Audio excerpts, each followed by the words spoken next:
देखते ही देखते सिर्फ कुछ ही मिनटों में आग और धुआं इस आईसीयू वार्ड में इस हद तक फैल जाता है कि पेशेंट को सही सलामत इस वार्ड से निकालना लगभग इम्पॉसिबल हो जाता है। क्या पता डॉक्टर को बोला कि नहीं बोला, या डॉक्टर को बोलने के बाद भी डॉक्टर नहीं आया, या खुद ही घूम के वार्ड बॉय वापस आ गया और बोलता है नॉर्मल है। एक लेस एजुकेटेड और लोअर साइंटिफिक परमानेंट भोला भाला इंसान इस प्रकार की बकवास बातों पर विश्वास कर ही लेता है। एक यूट्यूब सर्च पर आपको काफी सारी वीडियो मिल जाएंगी जहां लोग अपना एक्सपीरियंस शेयर करते करते रो पड़ते हैं कि सरकारी अस्पतालों में डॉक्टर सीधे मुंह बात ही नहीं करते। इन गरीब पेशेंट से लिगामेंट की सर्जरी के बाद कंप्रेशन बैंड इतनी ज्यादा टाइट बांध दी जाती है कि बेचारी उस प्लेयर का पैर सड़ने लगता है, फिर पूरा पैर ही काटना पड़ता है और पैर काटने के बाद भी इन्फेक्शन इतना फैल गया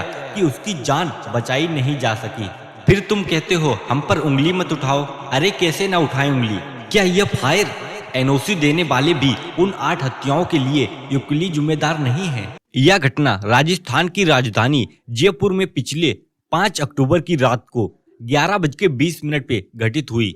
सवाई मानसिंह हॉस्पिटल, जिसे यहाँ के लोग आम बोलचाल में SMS हॉस्पिटल भी कहते हैं, जो कि इस शहर का सबसे बड़ा हॉस्पिटल है और पूरे राजस्थान का सबसे बड़ा सरकारी हॉस्पिटल। यह हादसा ट्रॉमा सेंटर के 2nd फ्लोर का हादसा था। इस ट्रॉमा सेंटर आईसीयू में 11 पेशेंट मौजूद हैं। रात 11:20 अस्पताल आईसीयू के बिल्कुल पास वाले स्टोर रूम में एक शॉर्ट सर्किट होता है। इस रूम में medical supply, paper, plastic material वगैरह सब कुछ पड़ा था, इसलिए यह शॉर्ट सर्किट एक आग का रूप ले लेता है और आईसीयू वार्ड में मौजूद पेशेंट और उनके रिलेटिव को थोड़ा थोड़ा धुआं दिखने लगता है। धुआं दिखते ही लोग वार्ड बॉय से कंप्लेंट करते हैं कि जाओ डॉक्टर को जल्दी से जल्दी बुला के लाओ। लोगों के कहने पर वार्ड बॉय गया तो सही, पर क्या पता डॉक्टर को बोला या नहीं बोला, या डॉक्टर को बोलने के बाद भी डॉक्टर नहीं आया, या खुद ही वार्ड बॉय घूम के वापस आ गया और बोलता है कि नॉर्मल है। एकदम कॉमन सेंस की बात है कि आग एक ऐसी चीज है, अगर छोटी से भी छोटी हो तो भी हमारा रिएक्शन एक्टिव और अर्जेंट होना चाहिए। आग बहुत स्पीड से फैलती है और इमरजेंसी दिखाना बहुत जरूरी है।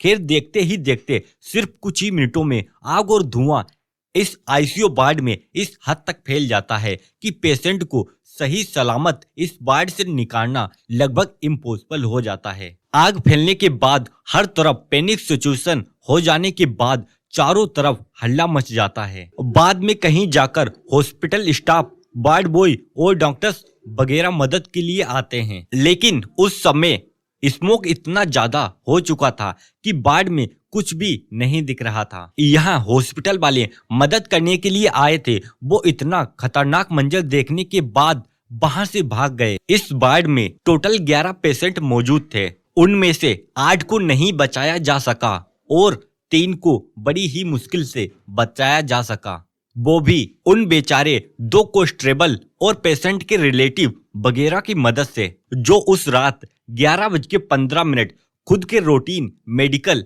एग्जामिनेशन के लिए इस हॉस्पिटल में आए थे। हरि मोहन और ललित शर्मा नाम के इन दोनों कांस्टेबल को जैसे ही लोगों के चीखने और भागने की आवाज सुनाई देती है, ये तुरंत आईसीयू वार्ड की तरफ भागने लगते हैं और पेशेंट को वहां से बचाने में जुट जाते हैं।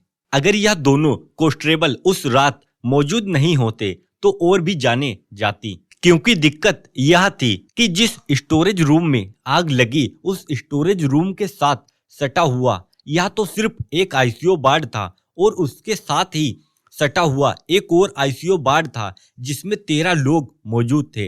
वैसे देखा जाए तो दोनों वार्ड मिलाकर टोटल 24 लोगों की जानें खतरे में थी। SMS हॉस्पिटल की उस दर्दनाक रात की भीषण आग में बेचारे 8 लोगों को अपनी जान गंवानी पड़ी। आग इतनी खतरनाक थी कि हॉस्पिटल में जो पेशेंट के साथ आए हुए थे उनके परिवार के लोग, उन्हें अब खुद हॉस्पिटल में जाके भर्ती होना पड़ा। आग लगने के 1.5 घंटे बाद लगभग 2 बजे के टाइम पर आग बुझ पाती है। तो इस आईसीयू वार्ड के अंदर की हालत क्या हो चुकी होगी कि ये कम पढ़े लिखे गरीब और मध्य वर्गीय परिवार से बिलोंग करने वाले लोगों को जो ऐसे एसएमएस हॉस्पिटल जैसे सरकारी अस्पतालों में फ्री इलाज कराने के लिए जाते हैं, उनको यह बोलकर बेवकूफ बनाना बहुत आसान है कि इस तुम्हारे रिश्तेदार की उम्र ऊपर वाले ने सिर्फ इतनी ही लिखी थी। एक लेस एजुकेटेड और लोअर साइंटिफिक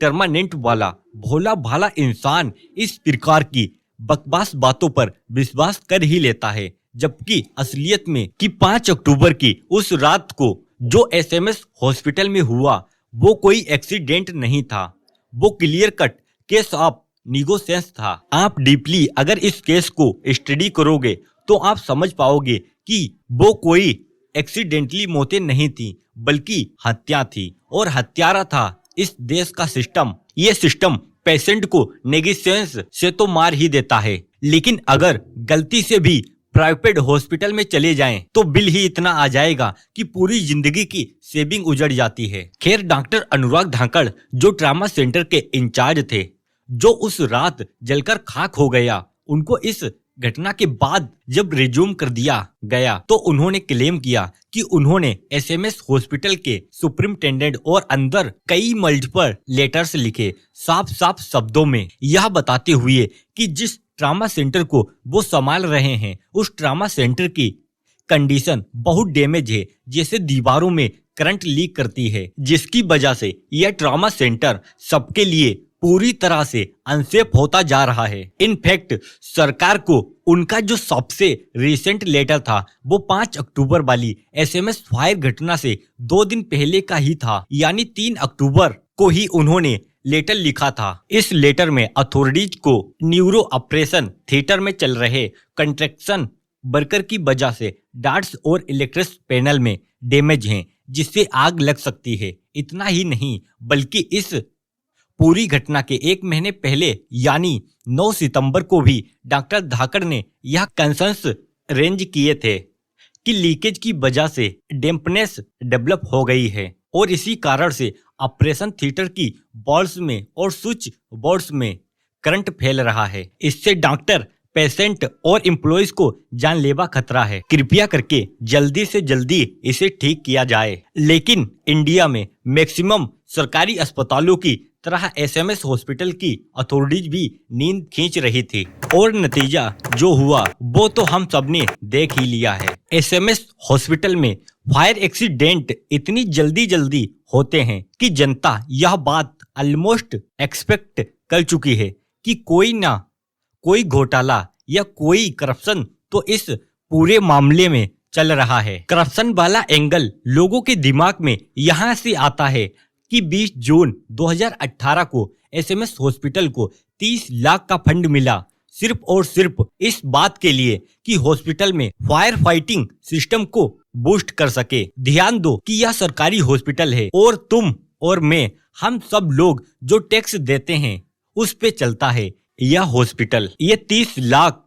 हम जनता की कमाई का हिस्सा है जो फायर फाइटिंग को अपग्रेड करने के लिए हॉस्पिटल को दिया गया था। अब हुआ ये कि इतने रुपए लगने के बाद भी एसएमएस हॉस्पिटल में फायर एक्सीडेंट रुकने का कोई नाम ही नहीं था।